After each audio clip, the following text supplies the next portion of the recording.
the 9 scariest words you'll ever hear. I'm from the government. I'm here to help. I kid you not. So the 3D printer ban is, it's coming, folks. Now, the good news is it's not going to be a complete ban. The bad news is they're going to put spyware on all your 3D printers that's really going to become a serious issue.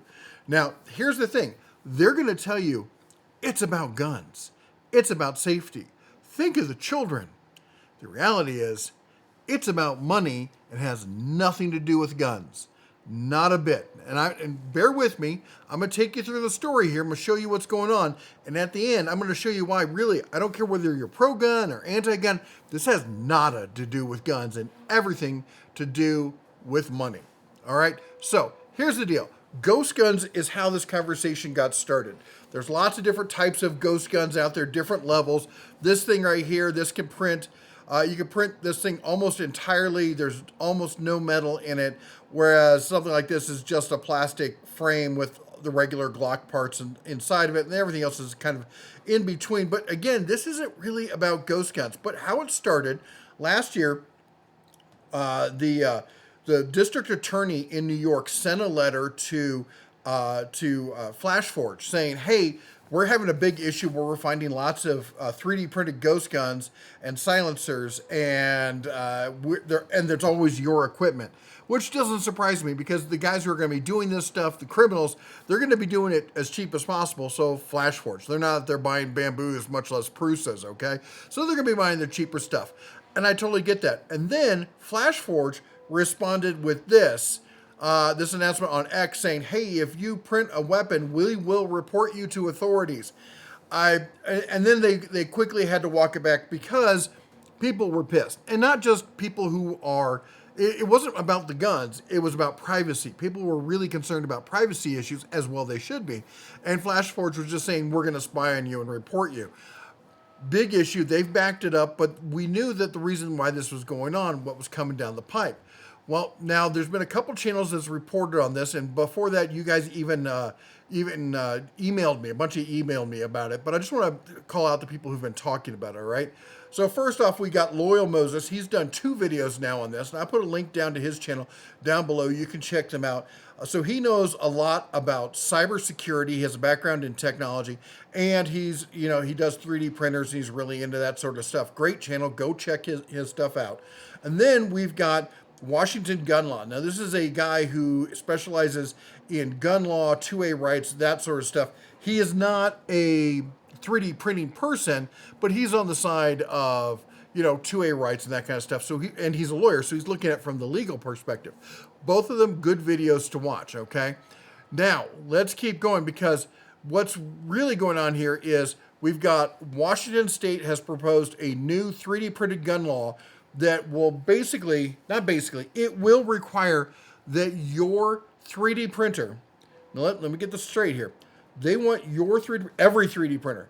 They're going to start with the new ones. Any new 3D printer sold has to be able to handshake to a server online. So those of you who are pissed at Bamboo for going, well, they have to be online, which then they put in a module where you can turn it off so it doesn't have to be online. But if you do, with this law, doesn't matter. Has to be online all the time. You won't be able to take it offline, okay? Because it has to handshake to that server, and that server has to connect and authenticate to a government server that's going to hold the list of regulated, denied items, okay? And of course, these are all gun stuff. At least they're going to start with gun stuff because you know how the government goes. Once they get a little toehold in there, then they go, you know what else would be good?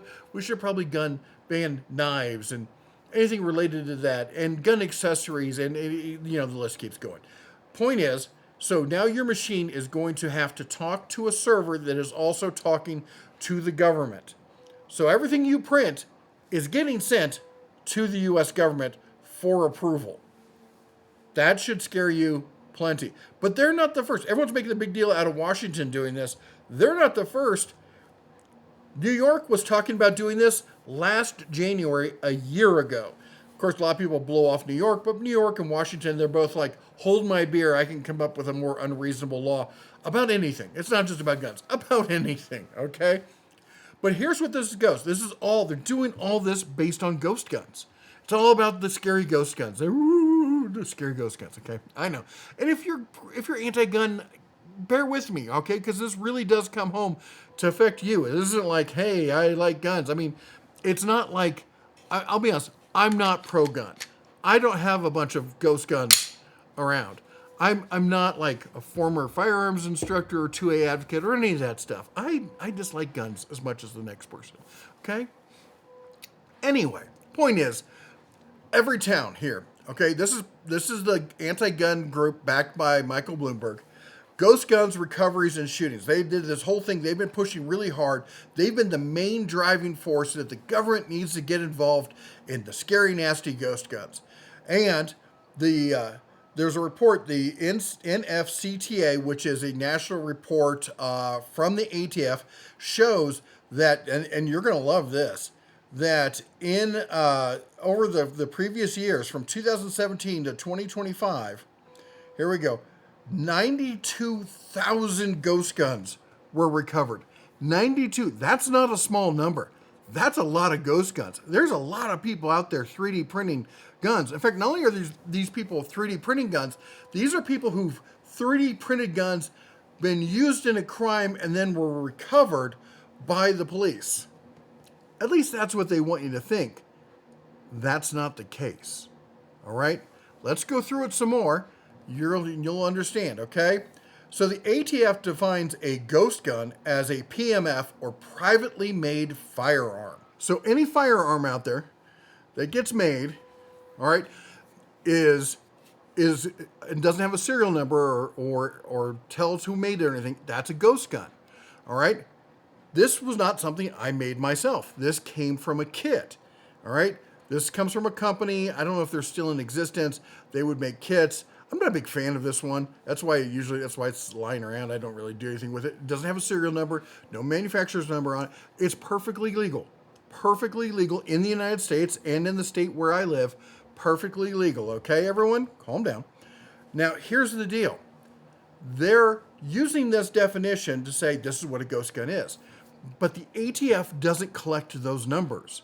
The ATF is at the federal level, and it's state and local. State, county, and local authorities, they're the ones actually doing most of 90% of the policing.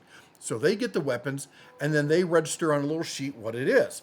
Now, here's the deal. This is going to really surprise a lot of you. Most law enforcement officers, easy for me to say, don't really know a lot about firearms. Most, and I'm talking the vast majority of them, never use their weapon except for mandatory training and certification. I kid you not, they really don't, and they shouldn't have to. It's just one of the tools on their belt, and hopefully they never have to draw it. This is normal, okay? This is not me being demeaning to them or anything else. That's just the state of things. Again, it's not like I'm a former use of force instructor who's worked with these people. Most people haven't, okay? There's a lot of cops who get really into it, okay? There's a lot of civilians who get really into it too. In fact, there's a lot more civilians who do than law enforcement. In fact, if you go to a shooting competition, there'll be military, there'll be law enforcement, and the winner's some 70-year-old dude who's put way too much money into it and been doing it since he was 6 through scouts or something like that. People in the comments will tell you so, all right? So, that said, they want you to believe that everything is a 3D printed home manufactured gun.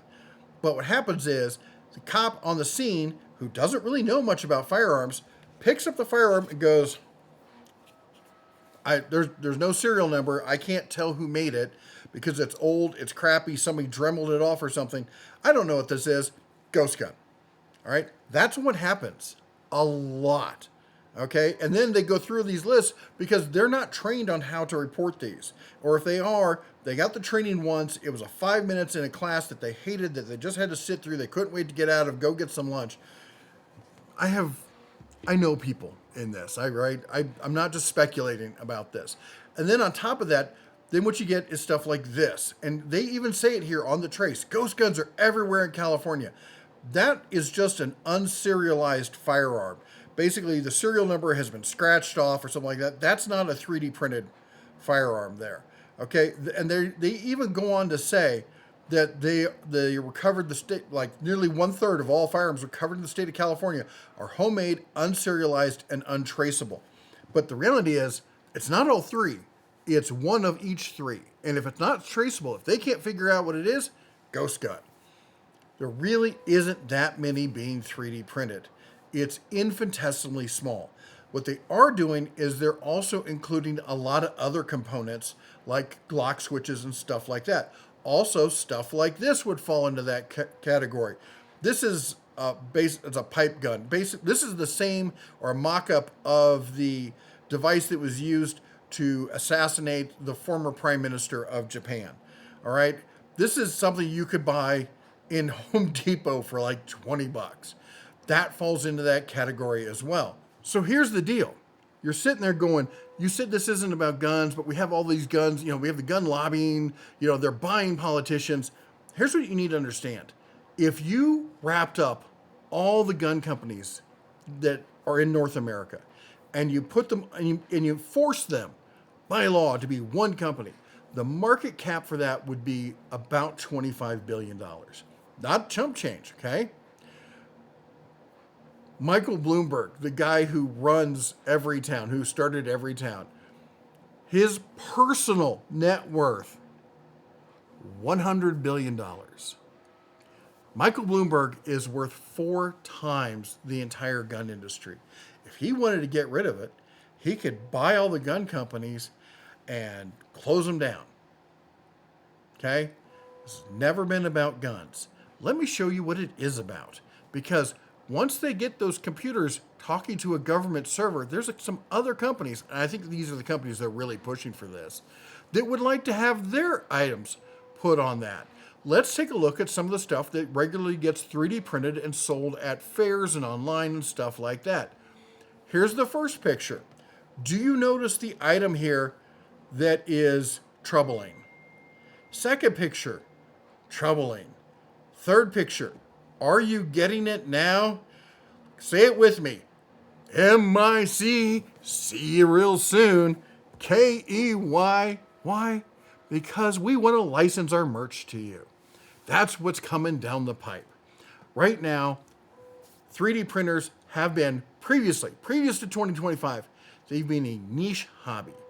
And then Bamboo Lab broke the mold and everybody can 3D print. Everyone's got 3D printers. I've got a bunch of them myself. You're starting to see more and more YouTubers with 3D printers.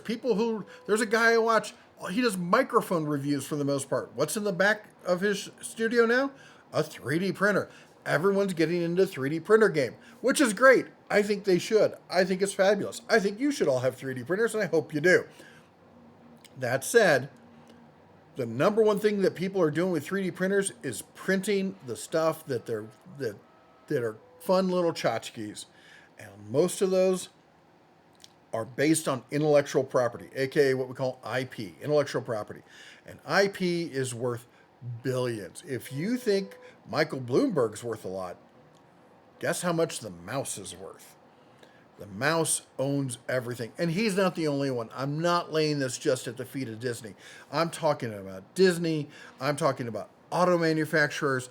I'm talking about anybody who wants to sell you stuff. They want your 3D printer to be required to talk to the servers. Because then they can go, oh, sure, you want to print that? Here's a $25 fee for that. Because you're using our intellectual property. Or, I'm sorry, that's a banned print, but you can download the official one from our website for only $19.95. That's what's coming to 3D printing if these kind of laws are allowed to pass. They can't come out and say, hey, we need you to put certification on all these 3D printers and make them talk to a server so we can regulate them. The people won't let that fly.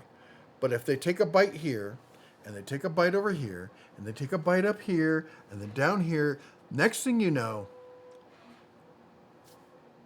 the mouse is going to be telling you what you're allowed and what you're not allowed to print. Anyway, that's all I got for you. It was a long story to get to this point, but I had to walk you through it so you saw where the thought process was going. And this is 100% what I truly believe is happening. I don't believe it's about guns. They're just using guns to get their foot in the door. Anyway, if you like what we do here, go ahead and chomp the old like button, smash that subscribe, ring the bell on the way out. You all take care, God bless, and as always, shine on.